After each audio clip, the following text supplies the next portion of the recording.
রিপনের সম্বন্ধে আপনি আসলে কি জানেন?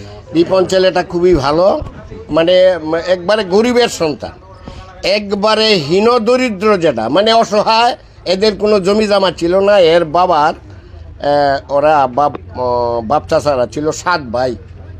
ওর বাবাও ছিল খুব গরিব মানুষ।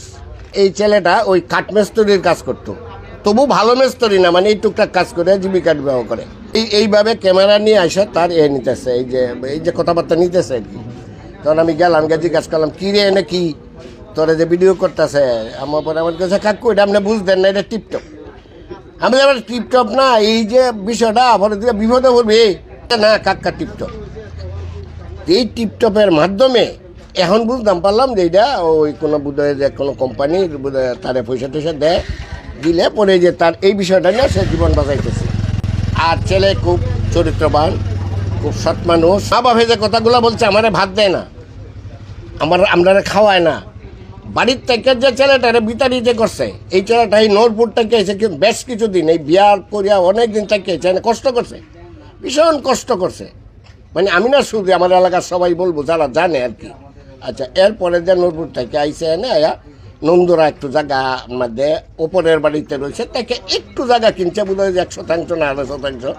অন এনে একটা ঘর করতেছে, এটা টিপটপে করে দিতেছে, মানে কোম্পানি থেকে করে দিতেছে। এই বিষয়গুলো দেখিয়া তার মা বাবার সহ্য হইতেছে না, মনে করছে যে আমার ছেলে লাখ কোটি টাকা কামাইতেছে।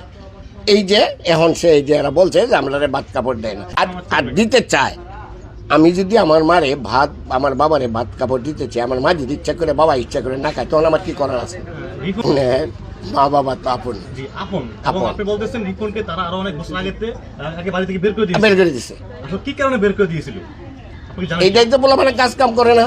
এই মৈরম, রিপনে কি একটু থাকবে, রিপন কি তার মা বাপ রে বাদ দেয় না, না তার মা বাপে খায় না? কোনটা? মা বাপে খায় না,